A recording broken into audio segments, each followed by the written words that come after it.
Yes, The Acolyte has been a disaster. It's the worst Star Wars we've ever gotten. But director of the upcoming Rey movie says, hold my beer.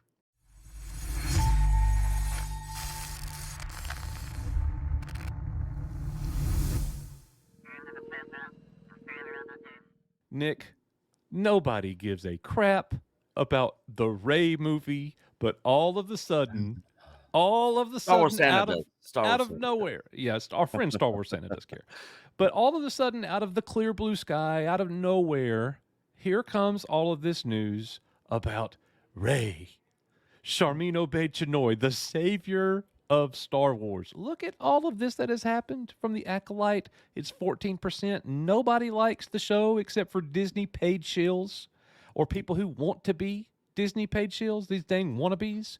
Yeah. And now Sharmeen Obaid Chinoy has come out in a video interview, and Variety hits it today talking about her upcoming movie and her comments. Nick, oh my gosh, dude. We are talking about some of the dumbest things you folks will ever hear a director say.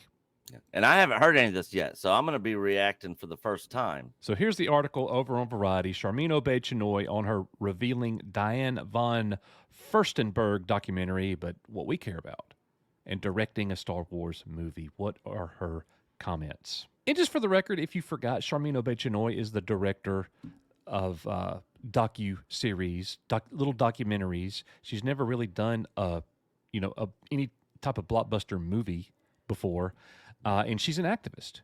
She's a feminist activist. She claims feminist activism.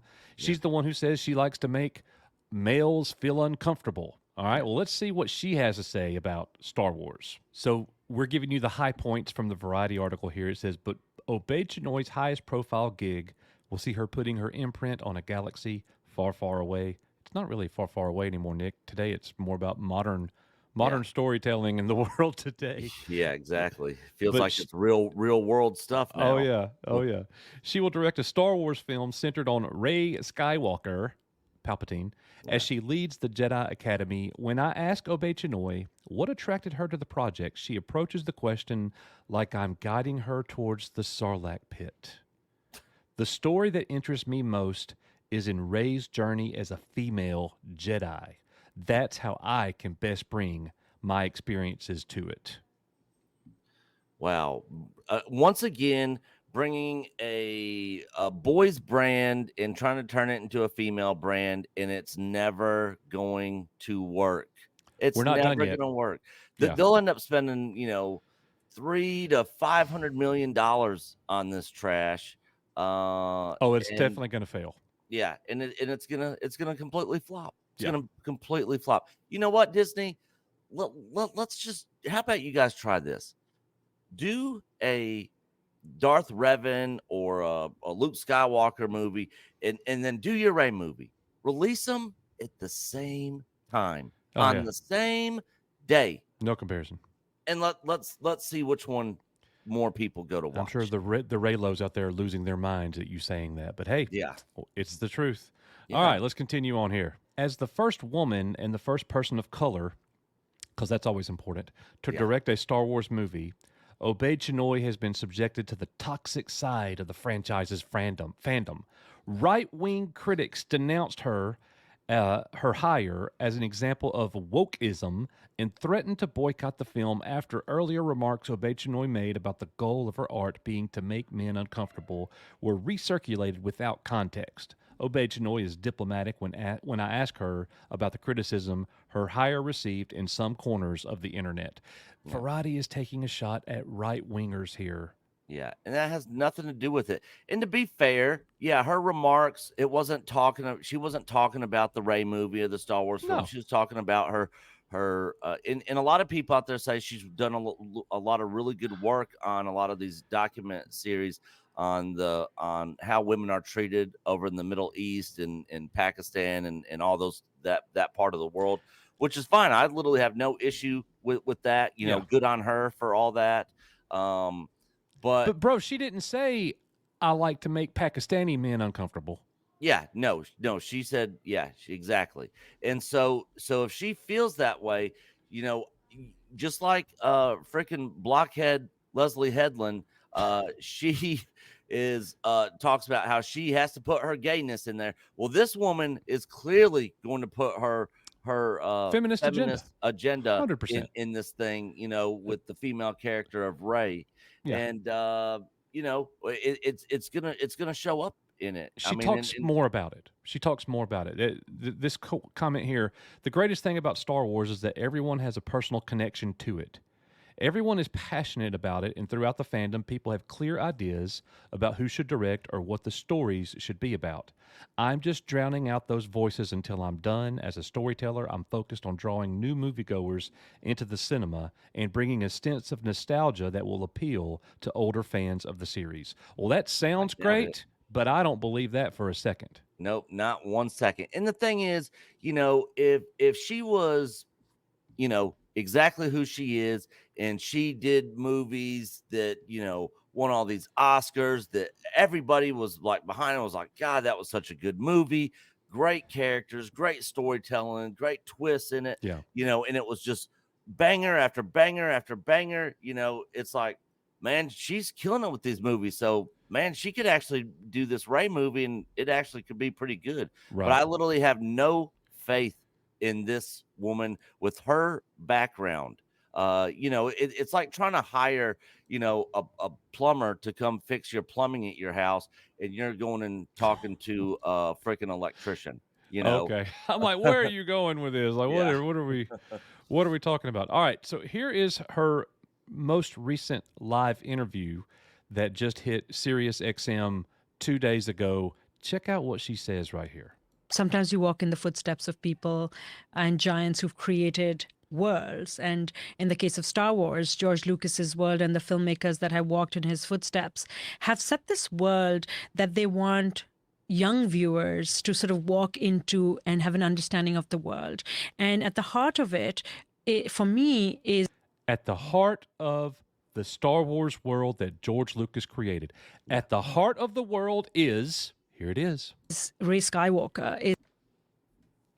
Rey Skywalker, the heart of George Lucas's. George Lucas didn't even create the character. She has nothing to do with George Lucas Star Wars, lady. So Nothing. I guess, you could say, I guess, well, of course, Rey's the heart of her world because that's who the centerpiece of her movie is. All right, well, let's see what else she says. Is Daisy Ridley and her story, and taking her on an adventure to a Jedi Academy and sort of creating a world that is a natural dovetail to the story that we've seen her go through the last 3 episodes, and working with Lucasfilm and Kathleen Kennedy and the team over there in breathing life to characters that everyone loves and has fallen in love. Everyone loves? Yeah. Everyone Wrong. loves these sequel trilogy characters? Yeah, Mm-mm. yeah. Your hand is far from the pulse, lady, and it's right up your ass. She's a 14%er. Yeah, yeah, Spoken like a true shill. yeah. Everybody loves the Acolyte. No. Everybody loves Rey. Yeah. With, and finding new characters that the next generation of moviegoers will fall in love with. I've had conversations with J.J. Abrams. I've had conversations with George Lucas, and then of course Dave Filoni, who's a big part of the Star Wars universe now. We speak very often, and Kathy Kennedy and Carrie Beck and Simon Emanuel. I mean, I think the team is really taking time to make sure that we do justice to telling the story. And she even mentioned J.J. Abrams, bro. Yeah. He does not eat. Why mention J.J. Abrams? Yeah. People really did not. I mean, most people were pulled in with the Force Awakens, They were. leading up to This is Luke true. in the second movie. But most people didn't know what was going to happen. Yeah, most people at the time didn't know what was going to happen. He didn't want to be over the story because it was too big for him and he couldn't handle it. Yep. So he was like, I'm just going to get it started and then whatever y'all want to do after that. Yep. And I don't know how to deal with Luke because I'm an idiot and don't know what I'm doing. So I'm just going to write him out. Yeah, because I'm Uh, that smart. And he thought he was being a genius for that. No, Yeah. dude. It literally all goes back to being his fault. A lot of people would blame it on Ryan Johnson. Ryan Johnson certainly has his share of the fault, of the blame. But J.J. Abrams, I blame him too. He's 100%. yeah, yeah. Yeah. All right, let's Yeah. let her finish here. Of Daisy, and you know, I think that she stands for something. I think that she stands for something. This Yeah. is the director of the movie talking. You Yeah. got to remember here, she's talking to all these people, but as producer of the show, of our live show, Matt Risman eloquently said in last night's live stream, maybe she ought to try talking to the scriptwriters because they have no idea what this story's about. No.